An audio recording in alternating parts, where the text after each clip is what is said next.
Number 10. Donkey Kong Racing. Rare had already made one of the Nintendo 64's most memorable races with Diddy Kong Racing. Then, at E3 2001, they revealed its planned follow-up, Donkey Kong Racing! But instead of cars, hovercrafts and planes, you were going to race on animals. And they weren't just replacing the vehicles. According to lead designer Lee Musgrave, different animals were meant to have different strengths. Larger animals could smash through obstacles. Smaller ones would be easier to control. And during a race, you were supposed to be able to switch from one animal to another, depending on what was ahead.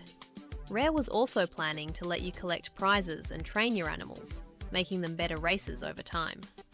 It was a pretty wild take on the usual kart racer. And when Rare showed the game at E3, it looked impressive. There was just one problem. What people were watching wasn't gameplay. The footage was pre-rendered promotional material. The actual GameCube project was still much earlier in development than that trailer made it appear. Nintendo continued promoting Donkey Kong Racing through 2001, and the game was still being listed for 2002. Then, in August 2002, it suddenly disappeared from Rare's upcoming games page. Rare told the press it was still in production. A little over a month later, Microsoft bought Rare for $375 million. Rare was moving to Xbox, but Donkey Kong belonged to Nintendo. That meant the original version of Donkey Kong Racing couldn't continue. Rare still wasn't ready to throw the whole idea away. The team rebuilt the concept for Xbox. Musgrave later said they were basically starting again from scratch.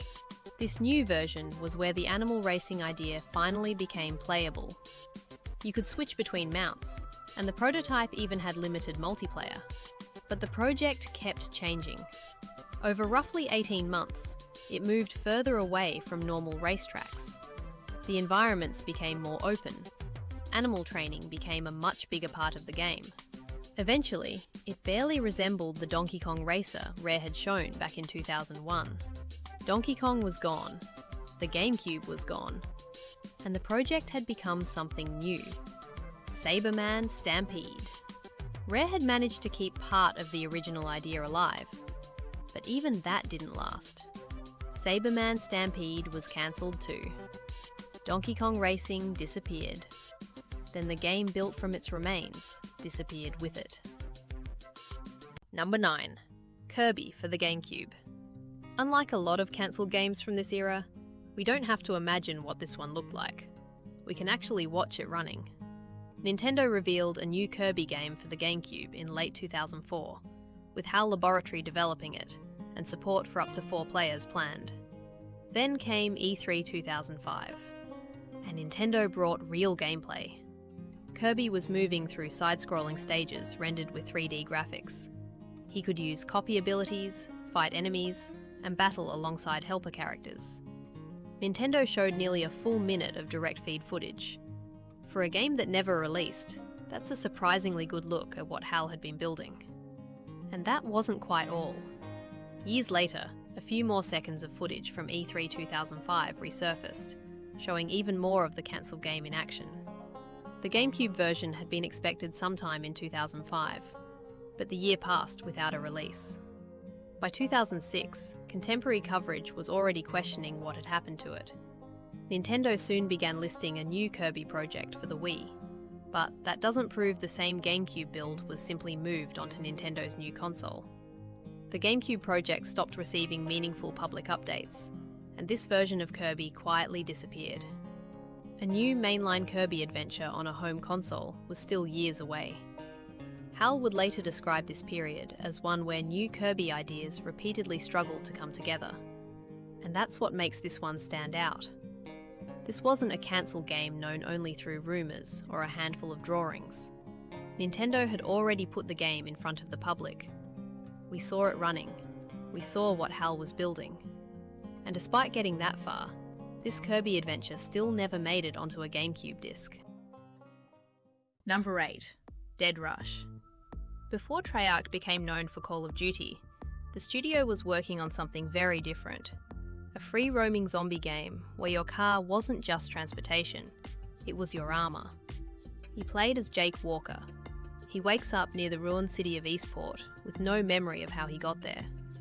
Earthquakes are tearing through the city, and it's crawling with zombies and other creatures.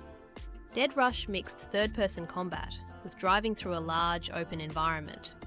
But the cars were what really made it interesting. Your vehicle could be damaged piece by piece.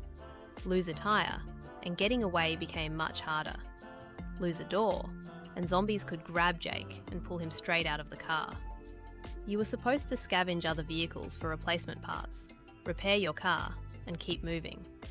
Treyarch even planned to stream Eastport after an initial load, so the city could keep loading around you as you played. And all of this was being built by a surprisingly small team. Dan Bunting later remembered only around 15 developers working on Dead Rush. The game was shown at E3 2004, and it was being planned for release the following year. Then, just over 2 months after E3, Activision cancelled it. The publisher said Dead Rush hadn't met its standards as a sufficiently big proposition. Bunting later described the game as a risky new IP, without the backing that an established franchise could rely on. He believed the company ultimately decided the project was simply too much of a risk. No finished release followed. What survives is the E3 trailer, screenshots, and a look at an unusual Treyarch project that never reached the finish line. Number 7. TIE GUNYIP. TIE 3 introduced the GUNYIP, a flying combat vehicle. After that game, Chrome started building a whole new TIE project around the idea. But this wasn't going to be another platformer. It was an aerial combat game. TIE co-creator Steve Stamatiadis later compared the idea to Ace Combat in the TIE universe. Chrome even created a publisher pitch reel, mixing material from TIE 3 with early test footage from the new project. Then, Chrome got the chance to work on Star Wars: The Force Unleashed, and GUNYIP was shelved. There's a nice bit of irony here. The cancelled game was already heavily inspired by Star Wars, so Chrome's Star Wars-inspired TIE game disappeared, because the studio got the chance to make an actual Star Wars game. Number 6. BattleBots. This is one of the cancelled GameCube games that people actually got to play. THQ had BattleBots in development at Warthog with a pretty simple idea. Take the robot fights from the TV show and put them on a console. You could battle using machines from the series, or build your own robot from different parts. There was a faster arcade mode and a more structured simulation mode where you worked your way through the weight classes. And in August 2002, the GameCube version was publicly playable at Gen Con. The game was supposed to release that November, but only weeks later, Comedy Central pulled its support for the next BattleBots tournament. The game missed its release date, but development continued into 2003. A former THQ tester later remembered the loss of Comedy Central's support, contributing to the game's eventual cancellation. He also remembered the build still being very buggy, even though it was playable. And normally, that would be the end of it. But 20 years later, something pretty great happened. A genuine GameCube development build, labelled Alpha 4.6, was released publicly in 2022. It's unfinished, it crashes, but you can actually play it. And if you want to give it a try yourself, I'll leave a link to the prototype in the video description. So this isn't just a cancelled GameCube game we can watch, it's one we can still play. Number 5. Unity. Unity might be one of the strangest games ever planned for the GameCube. It came from Jeff Minter, creator of Tempest 2000, working alongside Peter Molyneux's Lionhead Studios. Development had already been underway for about 5 months, when Unity was announced in January 2003. The idea was to combine arcade shooting with huge, abstract 3D environments, where the music, visuals, and gameplay could all react to each other. Minter even built a new version of his virtual light machine technology specifically for the project. And that part actually worked. The psychedelic visuals were running on real GameCube hardware, and Unity attracted enough attention to land on the cover of Edge, while development was still in its early stages. Eventually, they also got a rough playable version running. Former Lionhead producer Brinley Gibson remembered playing a tunnel-based shooter that combined Minter's visual effects with actual shooting. But that was only a small piece of what Unity was supposed to become. Minter had much bigger plans, including systems that could change parts of the game depending on how you played. And after roughly 2 years of development, the project had simply become too ambitious. The technology worked, the gameplay experiments worked, but turning all of it into the game Minter wanted was going to take much longer. By late 2004, there was also a real risk that by the time Unity was finished, publishers would already be moving on from the GameCube. Rather than rush it out, Minter and Lionhead decided to stop development. Unity was officially cancelled in December 2004. But not everything disappeared with it. The light synthesis technology developed during Unity later helped lead to Neon, the visualizer built into the Xbox 360. Unity never became the enormous game Minter imagined, but at least one part of that strange GameCube experiment survived. Number 4. iNinja 2. iNinja actually had a sequel in development, and somehow Argonaut never officially announced it. By 2004, the studio was already working on iNinja 2 for the GameCube, PlayStation 2, and Xbox. This wasn't just a few sketches either. Surviving concept art shows new weapons, vehicles, environments, and redesigned ranks enemies, including versions planned for swamp and Arctic areas. Some of the artwork even refers to a prototype level and an iNinja 2 demo. So the sequel had clearly reached playable development.